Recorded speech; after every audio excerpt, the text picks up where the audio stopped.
வர 17ஆம் தேதி என்டிஏ கூட்டணியோடு சேர்ந்து நான் எல்லாரும் வெவ்வேறு இடத்துல தமிழ்நாட்டில் நடக்கின்ற பாலியல் வன்கொடுமை மற்றும் ட்ரக் அபியூஸ் நடைபெற்று கொண்டிருக்கிறது. அது எல்லாத்தையும் கண்டித்து மாநில அளவில் எல்லா டிஸ்ட்ரிக்ட் ஹெட் குவார்டர்ஸ்லயும் ஒரு மாபெரும் ஆர்ப்பாட்டம் நடக்க போகிறது. அதற்கு தலைமை தாங்கி சென்னையில் மாண்புமிகு முன்னாள் முதல்வரும் எங்கள் என்டிஏ தலைமையிலுமான திரு எடப்பாடி அவர்கள் கலந்து கொள்கிறார்கள். எங்களுடைய தலைவர் திரு நயினார் நாகேந்திரன் அவர்கள் மதுரையில் கலந்துக்கிறாங்க.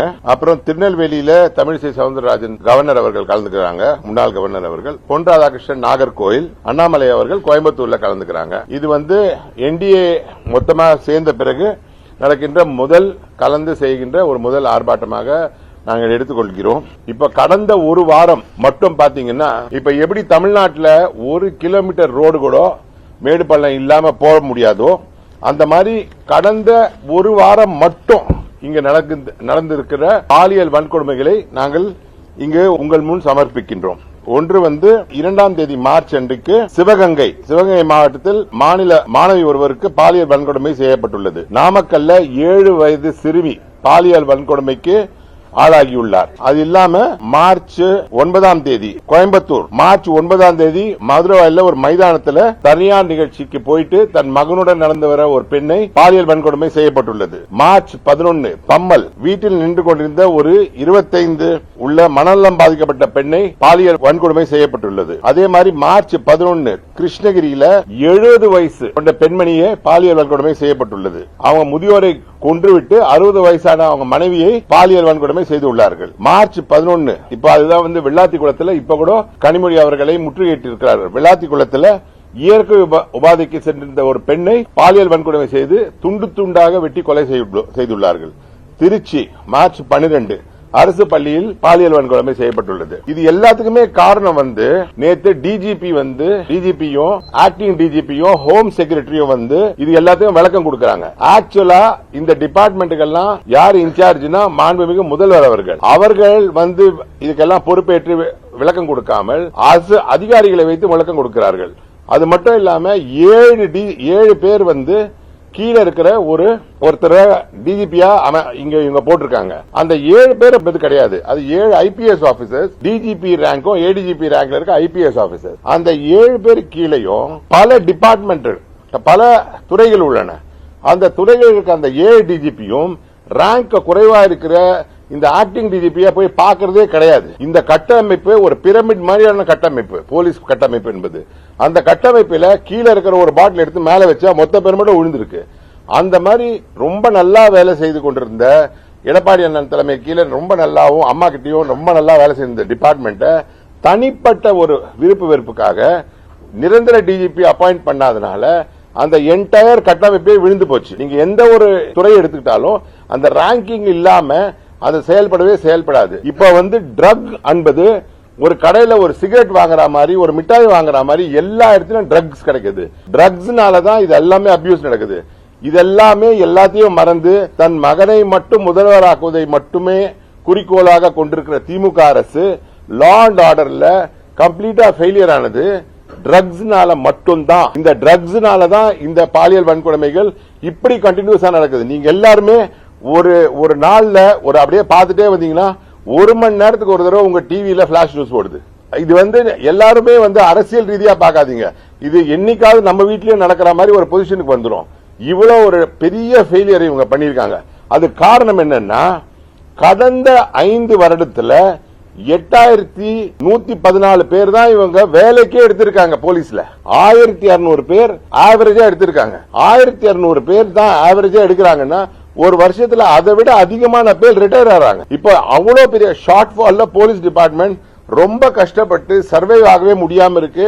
போலீஸ் டிபார்ட்மெண்ட் என்பதே ஒரு கான்ஸ்டபிளுக்கு மேல இருக்கிற ஒரு ஏட்டையா பார்த்தாவே கான்ஸ்டபிள் ரெஸ்பெக்டா கரெக்டா இருப்பாங்க. ஹைரார்கில இது ஒரு பெரிய டிபாக்கிள். இதனால மக்கள் பெரிய லெவல்ல சஃபர் பண்றாங்க. அதுக்கான போராட்டம் தான் இது, அதுக்கான ஆர்ப்பாட்டம் தான் இது.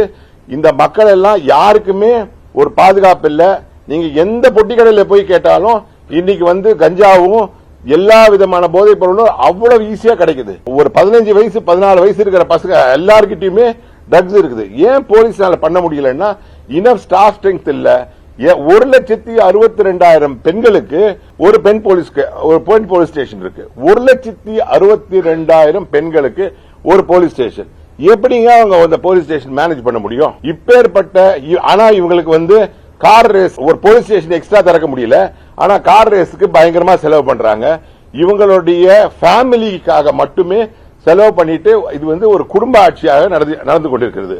அப்புறம் நேத்து நம்மளுடைய ரகுபதி அண்ணன் அவர்கள் மாண்புமிகு பிரதமர் திடீர்னு விவசாயிகள் மேல் அக்கறை இருக்கிற மாதிரி நடிக்கிறாருன்னு சொல்றாங்க. அவருக்கான பதில் என்னன்னா, பிஎம் கிசான்ல இதுவரைக்கும் 21 தவணைகளில் 4,09,000 கோடி விவசாயிகள் பயன்பெற்று இருக்காங்க வங்கி கடன்ல. அதுல தமிழகத்தில் மட்டும் 12,764 கோடி ரூபாய் அவர்களுக்கு விவசாயிகள் கடன் பெற்றிருக்கிறார்கள். பிரதம மந்திரி பயிர் காப்பீட்டு திட்டம் பிஎம் ஃபசல் பிமா யோஜனா இதுவரைக்கும் விவசாயிகள் இழப்பீடு துறையாக 1,83,000 லட்சம் கோடி வழங்கப்பட்டுள்ளது. 4,19,000 கோடிக்கு அதிகமான விவசாயிகள் இதுவரை இழப்பீடு பெற்றுள்ளனர். தமிழகத்தில் மட்டும் 2023-24 நிதியாண்டில் 6,446 கோடி ரூபாய் பயிர் காப்பீட்டு இழப்பீடு வழங்கப்பட்டுள்ளது. விவசாய உட்கட்டமைப்பு நிதி அது 1,00,000 கோடியிலிருந்து 2 லட்சம் கோடியாக உயர்த்தப்பட்டுள்ளது. அது எந்த விதமான எக்யூப்மெண்ட்ஸ் வாங்கறதுக்கு உள்கட்டமைப்புக்கு 1 lakh இருந்து 2 lakh crores ஆயிருக்கு. அந்த விவசாய உதவும் வகையில 21-25 வரை 1,189 கோடி ரூபாய் தமிழக விவசாயிகள் மற்றும் பெற்றுள்ளார்கள். இவர் என்ன சொல்றாருன்னா, தமிழக விவசாயிகள் எந்த விதமான பெனிஃபிட்டும் சென்ட்ரல் கவர்மெண்ட்ல இருந்து வரலங்கிறாரு. அதுக்கான ப்ரூஃப் இதெல்லாம் விபி கிராம் ஜில 100 125 நாட்களாக உயர்த்தப்பட்டுள்ளது. 7.9 கோடி விவசாய தொழிலாளர்கள் பயனடைந்துள்ளார்கள். 26-27 நிதியாண்டில் இத்திட்டத்தில் 99,692 கோடி ஒதுக்கப்பட்டுள்ளது. ஒரு நபர் குறைந்தபட்ச ஊதியம் 349 இருந்து 370 உயர்த்தப்பட்டுள்ளது. அதனால அக்ரிகல்ச்சர் விவசாயிகள் மேல மிகுந்த அக்கறை கொண்டுள்ள எங்களுடைய பாரத பிரதமர் இங்க இந்த மாதிரி பண்ணிருக்காருங்கிறது என்னுடைய கேள்வி. இது ரெண்டும் தான் நாங்க சொல்லணும்னு நினைச்சிருந்தோம். வேற ஏதாவது கேள்விகள் இருந்தா நீங்க கேட்கலாம். முதல்வருக்கு நேத்து தான் முதல்வரே என்ன அறிக்கை விட்டுருக்காருன்னா, இது ஒரு பேனிக் பையிங் தான், எல்லாம் கரெக்டா இருக்கு, நீங்க எல்லாம் எதுக்கும் பயப்பட வேண்டாம் நேத்து அவர் அறிக்கை கொடுத்திருக்காரு. யாருமே பெரிய லெவல்ல நேத்து ஒரு நாள் மட்டும்தான் பயம் இருந்தது. பேனிக் பையிங் தான், அத்தனையுமே பேனிக் பையிங். எல்லாருமே ஏதாவது நடந்துருமோ, ஒரு வார் வந்தாலும் எந்த உலகத்தில் எங்க நடந்தாலும் 100%. ஏன்னா 25 நாட்களுக்கு தேவையான அனைத்து பொருட்களும் கவர்மெண்ட் ஆஃப் இந்தியா ஆபீஷியலா ஆமாங்க, எல்லாருமே பேனிக் பையிங்ல ஸ்டோரேஜ் நடந்தது. அது பண்ணக்கூடாதுங்கிறதுக்கு தான் அந்த எஸ்மா சட்டத்தையும் உடனே இயற்றி அதை கண்ட்ரோலுக்கு கொண்டு வந்துட்டாங்க. இப்ப எங்கேயுமே அது செகண்ட் டே கண்டினியூ ஆகல. நீங்க எந்த வாரோ இல்லைன்னா ஒரு ஸ்டாமோ வருதுன்னு வார்னிங் வரும்போது மக்களுடைய இயற்கை தன்மை ஸ்டோர் பண்ணி வச்சுக்கணுங்கிற ஒரு கான்செப்ட் வரும். சோ சின்ஸ் அது இந்த வார் கல்ஃப்ல இருக்கிறதுனால ஆயில் ஷார்ட்ஃபால் வருமேங்கிறது ஒரு பேனிக்ல வாங்கினது தான். பட் கவர்மெண்ட் ஆஃப் இந்தியா ரொம்ப கிளியரா ஈரான் கவர்மெண்டோட டைப் பண்ணி நம்மளோட ஷிப்ஸ் அந்த பாத்வேல வரலாங்கிறதுக்கும் பெர்மிஷனோட நம்ம கவர்மெண்ட் வாங்கியிருக்குங்கிறது நம்ம கவர்மெண்ட் சொல்லியிருக்கு. அது மூலமா நமக்கு எந்த 100% short it was a panic buying. அதாவது ஒரே நாள்ல இந்த சென்னைக்கு 1 லட்சம் லிட்டர் தேவை அப்படின்னு வச்சுக்கிட்டா, ஒரே நாள்ல 2 லட்சம் லிட்டரோ 10,000 சிலிண்டர் டெய்லி போகுதுன்னா சடனா ஒரு 50,000 சிலிண்டருக்கான விஷயம் வந்தனால அன்னைக்கு ஒரு நாளைக்கு ஒரு இஷ்யூ இருந்தது. இப்ப நீங்க எல்லாமே வந்திருப்பீங்க, எல்லாருமே பாஸ் பண்ணி வந்திருப்பேன். எந்த பெட்ரோல் பங்க்லயோ எந்த கேஸ் சிலிண்டர்லயோ ஒரு பெரிய பேனிக் இல்லங்கிறது என்னுடைய கருத்து. அவரு என்ன மறந்துட்டாருன்னா, பழைய திமுகவை இப்ப இருக்கிற அதிமுக செந்தில் பாலாஜி தலைமையில மொத்தமா திமுக அழிஞ்சிட்டு வருதுங்கிறத மறந்துட்டாரு. பழைய திமுகங்கிறது இல்லாம இப்ப ஓபிஎஸ் அவங்க போயிருக்கு. திமுக தான் அழிஞ்சிட்டே வருது. அது மினி அண்ணா திமுகவா மாறிட்டு வருதுங்கிறது எங்களுடைய கருத்து. ஒன்னு. ரெண்டாவது, வைகோ அப்படிங்கிற ஒரு கட்சி இருந்தது. அவர் எம்டிஎம்கேன்னு ஒரு கட்சி வச்சிருந்தாரு. இன்னைக்கு அவர் சுயேட்சைக்கு நிக்கிற அளவுக்கு அவரை மாத்திட்டாங்க. அவர் ஒரு சுயேட்சை கேண்டிடேட்டா ஒரே ஒரு சீட்ல அவருடைய யார் கேட்டாலும் சின்னம் கொடுப்பாங்க. அவருக்கு ஏதாவது ஒரு சின்னம் கொடுத்து அவர் நிப்பாங்க. அவங்க தான் அவங்களுடைய கூட இருக்கிற கட்சிகளை விழுக்கிட்டே வராங்க. வைகோங்கிற பல ஆண்டுகளாக இருக்காங்க. அவங்க 4 பேருமே அவருடைய சொந்த தொகுதியில நிக்காம எதுக்காக வைகோவை உதயசூரியன் சின்னத்தை நிக்க வைக்கணும்? இதே மாதிரி டிஎம்டிஏகேவையும் அதே மாதிரி உதயசூரியன் சின்னத்தை நிக்க வைப்பாங்களா? விடுதலை சிறுத்தைகளை அதே மாதிரி சின்னத்தை நிக்க வைப்பாங்களா? அவங்க தான் ஒரு கட்சியா விழுங்கிட்டு வராங்க. என்டிஏ கூட்டணி எங்களுடைய மந்திரி சொன்ன மாதிரி பேசிட்டு தான் இருக்கோம். ஒவ்வொருத்தரோட நிறைய கட்சிகளோட பேசிட்டு இருக்கோம். நிறைய கட்சிகள் பேசிட்டு இருக்கனால அதை இன்னும் பப்ளிக்கா நாங்க வெளியிடல. பப்ளிக்கா வெளியிடும் போது ஒரே சமயத்தில் எல்லாரோட சீட்ஸும் ஒன்னா வெளியிடுவோம் எங்க பியூஷ் கோயல் அவர்களே திருச்சியில சொல்லியிருந்தாங்க. கொள்கை கூட்டணி கொள்கை எதிரி அப்படின்னு சொல்லியிருக்காரு. இப்ப கொள்கை எதிரியா இருக்கிற காங்கிரஸும் கம்யூனிஸ்டும் ஒன்னா இங்க நிக்கிறாங்க. அதே நாள்ல எலெக்ஷன் நடக்கும் போது கேரளால சண்டை போடுறாங்க. அதே நாள்ல எலெக்ஷன் நடக்கும் போது வெஸ்ட் பெங்கால்ல அங்க மாத்தி நிக்கிறாங்க. அப்ப கொள்கை கூட்டணி என்பது எலெக்ஷனுக்காக இருக்கிறதுக்கான வாய்ப்பு இல்ல. அவர் தீய சக்தின்னு சொல்லி இருக்கிறது திமுகவை. கொள்கை கூட்டணியில் இருக்கவங்க கொள்கைகள் இப்போ 2024 எலெக்ஷன்ல வெவ்வேறு கொள்கைகள் இருக்கின்ற எல்லா கட்சிகளும் சேர்ந்து யூபிஏன்னு ஒன்னு அமைச்சது. BJP எதிர்க்கிறதுக்காக, NDA எதிர்க்கிறதுக்காக அமைச்சது. அதுக்கப்புறமா தனித்தனியா போயிட்டாங்க. அதனால கொள்கை கூட்டணினால அலையன்ஸ் ஃபார்ம் ஆகாதுங்கிறது காங்கிரஸும் கம்யூனிஸ்டும் ஃபார்ம் ஆகலன்னா நீங்க அதை பேசலாம். திமுகவுக்கு எதிராக, திமுக குடும்ப கட்சிக்கு எதிராக யார் வந்தாலும் அப்படிதாங்க நான் பதில் சொல்லுவேன். திமுகவுக்கு எதிராக எந்த கட்சி எங்க கூட்டணிக்கு வந்தாலும் திமுக ஆட்சி, குடும்ப ஆட்சியை ஒழிப்பது மட்டும்தான் என்டிஏ ஒரே கடமை. அந்த கட்சி அந்த கொள்கைக்கு ஏற்றபடி அவர் தீய சக்தின்னு சொல்றாரு. யார சொல்றாரு? திமுக. அந்த தீய சக்தியை ஒழிப்பதற்காக எல்லாரும் ஒன்னு சேரணுங்கிற அழைப்பு எல்லோருக்குமே இருக்காது. இப்ப திருமாவளவனுக்கு சீட் ஃபுல்லா கொடுக்கலன்னு வச்சுக்கோங்க, டிஎம்டிகே அதிகமா கொடுத்துட்டாங்க. திருமாவளவனுக்கும் நாங்க கூப்பிடுவோம். ஏன் கூப்பிட மாட்டோம்? ஏன்னா அவருக்கு அவருக்கு 4 or 5 கொடுத்து நீ போப்பா ஆஸ் யூஷுவல் நீ இப்படியே இருன்னு சொல்லுவாங்க. அப்ப சொல்லும் போது அவர் ஏத்துக்கிறாரான்னு பாப்போமே. அவர் எத்தனை வருஷம் தான் பாவம் இப்படியே இருப்பாரு? எங்க இந்த திமுக குடும்ப ஆட்சியை யார் எதிர்த்து இருந்தாலும் எல்லா கட்சிகளும் அகாமடேட் பண்ணுவோம். ஏன் திமுக இப்ப எல்லா இடத்தையும் விளம்பரம் பண்ணி தமிழகம்னு போறாங்க. அவங்க தேர்தலுக்காக பண்றாங்களா? அவங்களும் தேர்தலுக்காக தான் பண்ணுவாங்க. தேர்தலுக்காக தானே அவங்க பண்ணாங்க. என்னன்னு இல்லையே, இப்பதான் எல்லா பஸ் ஸ்டாண்டையும் போட்டு எல்லா இடத்துலயும் டிவியில பாட்டுலாம் போடுறது இப்பதானே போடுறாங்க. கரெக்டான சமயத்துல கரெக்டா தெரிவிப்பாங்க. ஏங்க 19 ஸ்டேட் ரூல் பண்றோம், எங்களுக்கு எப்ப அறிவிக்கணும் எப்ப பண்ணணும் எங்களுக்கு தெரியாதா? அது எல்லாருமே பொறுப்பு டிஜிபி. இதுதான் ஃபர்ஸ்ட் டைமா அதிகாரிகள் பேட்டி கொடுக்கறாங்க. இப்ப நீங்க அதிகாரிகளுக்கு ஓட்டு போட்டீங்க, மக்கள் பிரதிநிதிகளுக்கு ஓட்டு போட்டாங்க. இந்த டிபார்ட்மெண்ட்டை கண்ட்ரோல் பண்றது, இந்த டிபார்ட்மெண்ட்டை நான் வழி நடத்துறது மாண்புமிகு முதல்வர். அவர் பதில் சொல்லியிருக்கணும். இவ்வளவு ட்ரக் அபியூஸ் இருக்கு, இவ்வளவு ட்ரக் ரிலேட்டட் மர்டர்ஸ் இருக்கு, இவ்வளவு ட்ரக் ரிலேட்டட் ரேப் இருக்கு, இவ்வளவு ட்ரக் ரிலேட்டட் பெண்கள் அபியூஸ் இருக்கு. அவர் பதில் சொல்லாம ஒரு ஒரிஜினல் டிஜிபி, நான் என் குற்றச்சாட்டே ஒரிஜினல் டிஜிபி இல்லாதனால தான் அவங்களுடைய என்டையர் சிஸ்டம் கொலாப்ஸ் ஆயிடுச்சுங்கிறது என்னுடைய பாயிண்ட் ஆஃப் வியூ சார். அவங்க இந்த கேள்வியை ராகுல் காந்தி கிட்ட கேட்கணும். ராகுல் காந்தி கேரளாக்கு வராரு, தெலுங்கானுக்கு வராரு, நடுவுல இருக்கிற தமிழ்நாடு அங்க வரமாட்டேங்கிறாரு. இப்ப வரைக்கும் பிரதமர் எத்தனை வாட்டி தமிழ்நாட்டுக்கு வந்திருக்காருன்னு ஹிஸ்டாரிக்கலா எல்லா டாட்டாவும் பப்ளிக்ல இருக்கு. நீங்க பாருங்க, தமிழ்நாட்டுக்கு வராத டைமே கிடையாது. அதனால திமுக ஃபர்ஸ்ட் அவரை கெஞ்சி கூத்தாடி வர வைக்க சொல்லுங்க ராகுல. பிரதமர் நிறைய வாட்டி வருவாருங்க. பிரதமர் வருவாரு. ஒரு எலெக்ஷன் வரும்போது எங்களுடைய எல்லா ஸ்ட்ரெங்தும் எல்லா விதமான ஸ்ட்ரெங்தும் அதுல நாங்க பயன்படுத்துவோம். கரெக்டான டைம்ல எலெக்ஷன் அனௌன்ஸ் பண்ண உடனே அனௌன்ஸ் பண்ணுவோம் சார்.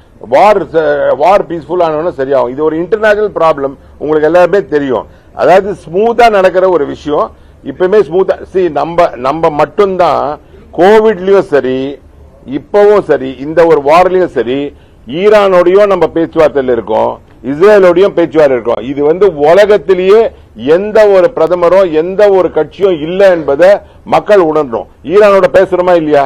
ஈரானோட பேசுற ஒரு சில கண்ட்ரி, அதே மாதிரி ரஷ்யா கூடயும் நம்ம ட்ரேட் பண்றோம், அமெரிக்கா கூடயும் ட்ரேட் பண்றோம். சோ கம்பேரிசனே இல்லாத ஒரு லீடர் 2029, 2034, 2039, 2044, விக்ஷித் பாரத் வரைக்கும் பிரதமர் மோடி தான் இருப்பாரு, இந்தியாவை ரூல் பண்ணுவாரு. இதுதான் எங்களுடைய கண்டிப்பான விஷயம். சொல்லுங்க. ராகுல் காந்தி கண்டினியூ ஆகட்டும். இப்படியே அவர் தான் போய் பார்த்து வரணும் திமுக. நான் என்ன சொல்றேன்னா, கப்பல் வந்தா இங்க தானங்க வரப்போகுது, வர டைமுக்கு கரெக்டா வரும். நீங்க ஈரானோட பேசுறமா இல்லையா? இல்லங்க. இப்ப மக்கள் அனுபவிச்சிருந்தா நீங்க எல்லாம் இங்க பிரஸ் மீட்டுக்கே வந்திருக்க மாட்டீங்க. பெட்ரோல் பங்கா இருந்து பிரஸ் மீட் பண்ணிருப்பீங்க. இல்ல, இந்த பேனிக் பையிங் இருந்ததுங்க. பேனிக் பையிங் பப்ளிக்கோட ரியாக்ஷன். அது இப்ப ஷிப் கரெக்டா எல்லாருமே கண்டினியூஸா போட ஆரம்பிச்ச உடனே கியூஸ், நேத்து பெட்ரோல் பங்க்ல இருந்த கியூஸ் இன்னைக்கு இல்லைங்க, 24 hours கூட கிடையாது. அதனால இது ஒரு பெரிய இஷ்யூவே கிடையாது. It got sorted out. எனக்கு அதுல கருத்து இல்லைங்க. ஏன்னா அப்படி நான் அவ்வளவு கீழே இறங்கி திமுக போவோம்னு நான் நினைக்கல. எல்லாமே டிமாண்ட் அண்ட் சப்ளை தாங்க, உங்க எல்லாருக்குமே தெரிஞ்சதுதான். இந்த டிமாண்ட் அண்ட் சப்ளைக்கு ஏற்றபடி ஆல் தி பெட்ரோல் ஒன்ஸ் இது ரெகுலரைஸ் ஆயிடுச்சுன்னா, சப்ளை ரெகுலரைஸ் ஆயிடுச்சுன்னா ஆட்டோமேட்டிக்கா நீங்க புக் பண்ணும்போது 20 நாள்லயே தானே கிடைச்சிட்டு இருந்த சிலிண்டர், 20 டேஸ்ல கிடைச்சிட்டு இருந்த சிலிண்டர் இப்ப இந்த பேனிக் பையிங்னால இட் காட் டிலேட். இப்ப கண்டிப்பா அது ஒன்ஸ் ரெகுலரைஸ் ஆயிடுச்சுன்னா கரெக்ட் ஆயிடுங்கிறது எங்களோட ஒப்பீனியன் சார். ஆனா டிபிக்கலா அந்த யூசேஜ் அனலைஸ் பண்ணி தான் அந்த 45 டேஸ் பிக்ஸ் பண்ணிருக்காங்க. டெபினட்டா யாருக்குமே ஷார்ட் ஃபால் வராம பாத்துப்பாங்க சார். அவங்க திமுகக்கு இது வரைக்கும் 12 வருஷமா பாரத பிரதமர் ரூல் பண்ணிருக்காரு. அவங்க மேல வேற எந்த குற்றச்சாட்டுமே வைக்கல. இவங்க இந்திய எதிர்ப்பு போராட்டம்னு எடுத்து காங்கிரஸ் கூட வச்சுட்டே பண்றாங்க. அவர் கூடவே அவங்க தமிழக காங்கிரஸ் தலைவரையும் கூட கூட்டிட்டு போக சொல்லுங்க. ஆட்சி மாற்றம் வந்தவுடனே நவோதய பள்ளிகள் வரும் சார். காங்கிரஸுக்கு என்ன கொள்கை? இங்க இந்தியால என்ன கொள்கைங்க? இங்க காங்கிரஸ் ஒண்ணு. நீங்க எங்களை கேட்கிற மாதிரி காங்கிரஸ்க்கு என்ன கொள்கை? ஆமா, கண்டிப்பா காங்கிரஸ்க்கு என்ன கொள்கையோ அவங்க அலையன்ஸ் இருக்க எல்லாருக்கும் ஒரே கொள்கை தானே. செல்வ பெருந்த காங்கிரஸுக்கு ஓவராலா கேரளா என்ன கொள்கை, கர்நாடகா என்ன கொள்கை, இந்தியா ஃபுல்லா என்ன கொள்கை? அதுக்கு பதில் சொல்லுங்களேன், நான் கேட்டு தெரிஞ்சுக்கிறேன். இல்லங்க, அவங்களுக்கு என்ன கொள்கை? என்ன கொள்கை? காங்கிரஸ்ல ஸ்டேட் எடுக்க முடியுமான்னு கேக்குறீங்கல்ல. நாங்க ஸ்டேட் எங்க பாரத சென்ட்ரல் கவர்மெண்டோ எங்களுடைய கட்சி மேல என்ன டிசிஷனோ அதே டிசிஷன் தான். நாங்க மும்மொழி கொள்கையில ரொம்ப உறுதியா இருக்கோம். 3வது மொழி என்பது ஹிந்தி கிடையாது. ஹிந்தி என்பது அதான் கொள்கை எதிரிகள் ஒன்னா சேரலாம். இப்ப கம்யூனிஸ்டுக்கும் காங்கிரஸுக்கும் எல்லாமே காமன் மினிமம் ப்ரோக்ராம் போட்டுருக்காங்களா? திமுக காமன் மினிமம் ப்ரோக்ராம் போட்டுருக்காங்களான்னு கேக்குறேன். அது எங்களுடைய கொள்கைங்க. எலெக்ஷனுக்கு நாங்க ஒரே கொள்கை, இந்த குடும்ப ஆட்சியான கருணாநிதி அண்ட் சன்ஸை வீட்டுக்கு அனுப்புறது தான். எல்லா காமன் மினிமம் ப்ரோக்ராம் டைல்யூட் ஆகாம ஃபர்ஸ்ட் நாங்க என்ன பண்றோம்னா இந்த குடும்ப ஆட்சியை இங்கிருந்து அகற்றி இங்கிருந்து அனுப்பணுங்கிறது மட்டும்தான். நாங்க ஆக்டே போட்டிருக்கோம். மும்மொழி கொள்கைகளை வெரி தெளிவா 3வது மொழி என்பது உங்களுக்கு இந்திய மொழிகளை எது பிடிச்சிருக்கோ அது படிக்கலாம். அது ஆட்சி ஆன பிறகு நாங்க உட்கார்ந்து பேசி டிசைட் பண்ணுவோம். இல்லைங்க, அவங்க ஃபுல் அண்ட் ஃபுல்லா அவங்க மெஜாரிட்டியில வந்த பிறகு அந்த கொஸ்டினுக்கு பதிலே கிடையாது. ஆமா, காமன் மினிமம் ப்ரோக்ராம் நாங்க பிஜேபி சொல்லிருக்கா, ஏடிஎம்கே சொல்லிருக்கா? Post election after elections.